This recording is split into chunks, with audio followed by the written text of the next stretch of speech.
você. É isso aí. Agora, essa questão do livro é muito interessante, né? Você levantou, você abordou uma questão, Ed, que é essa questão do personagem do livro.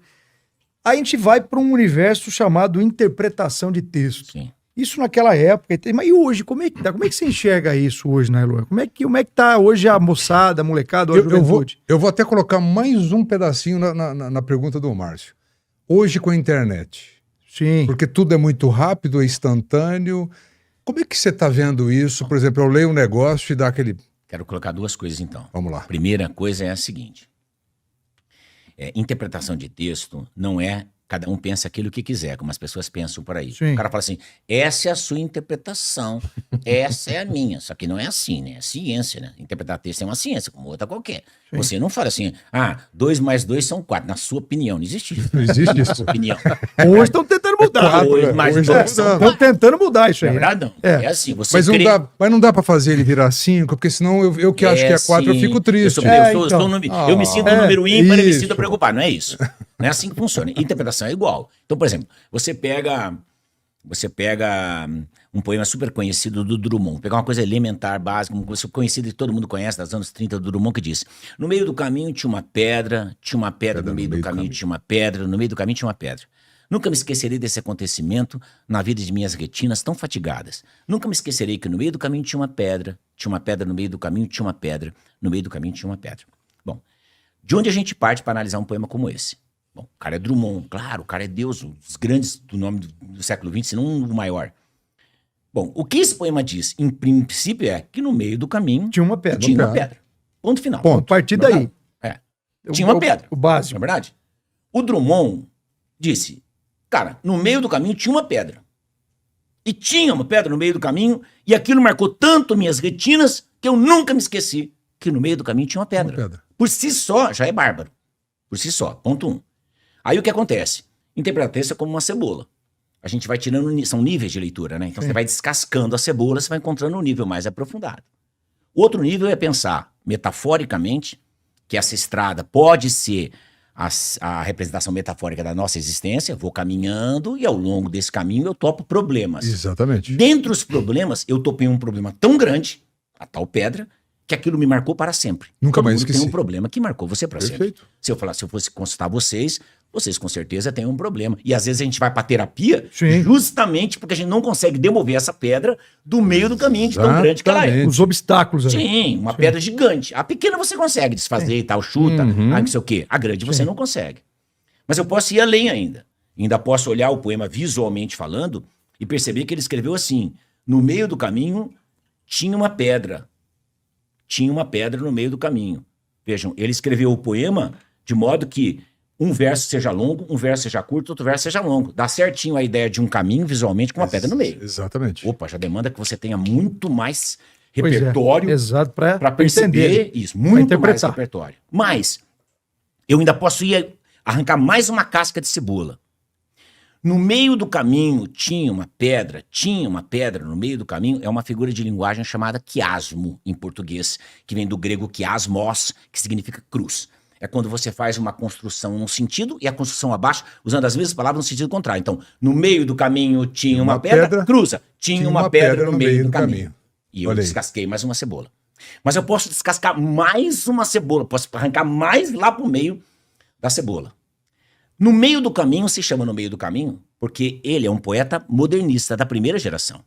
E os modernistas da primeira geração tinham como pedra angular criticar os poetas parnasianos. Então tinha essa... ok. Sim. Tem um poema do Olavo Bilac que se chama Nel mezzo del camin. Nel mezzo del camin, no meio do caminho. No meio do caminho. Do Olavo Bilac, que é o grande nome do parnasianismo brasileiro. E o que diz o poema? Olha o poema como começa. Cheguei, chegaste, vinhas fatigado e triste fatigado eu vinha. Tinhas a alma de sonhos povoada e a alma de sonhos povoada eu tinha. Perceberam que ele fez um quiasmo de novo? Exatamente. Não é lindo demais então, isso? Exatamente. Mas eu posso arrancar mais uma casca ainda, se eu tiver competência. Eu arranco mais uma casca, vou lá no miolo da cebola. A Divina Comédia do Dante Alighieri começa com Nel mezzo del camin. Nel mezzo del camin é o início do caminho para o inferno. Do Dante começa no meio do caminho. É o início da Divina Comédia. Então, entendeu? Então a gente busca de vários cenários não aí. Não tem nada a ver com eu acho e você acha. Tem a ver com o repertório que você tem dentro de você. Exatamente. Então, você pode ser feliz achando que no meio do caminho tinha uma pedra? Perfeito. Tá Pode ótimo. ser feliz achando que a pedra é a vida?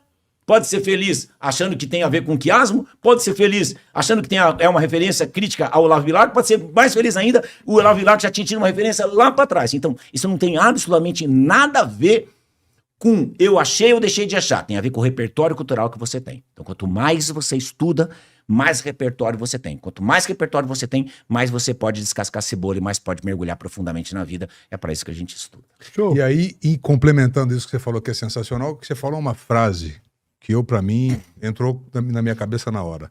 A gente não estuda para ficar rico, mas a gente estuda para ter uma vida melhor. Sim. Não é isso? Para entender mais profundamente a vida. Olha o que nós estamos falando aqui, cara. Isso aí. Foi uma super besta do Drummond, cara. Olha quanta gente fala. Olha quanta referência. Sensacional. Um único poeminha. Exatamente. Mas o que é isso? Isso difere você da grande massa. Exatamente. Você tem que escolher o que é que você quer para você.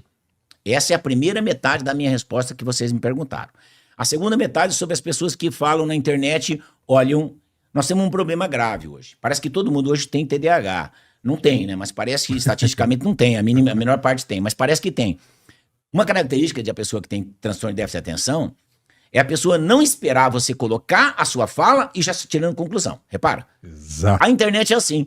Você posta uma coisa, você posta uma foto de um abacate e escreve embaixo assim, abacate risonho.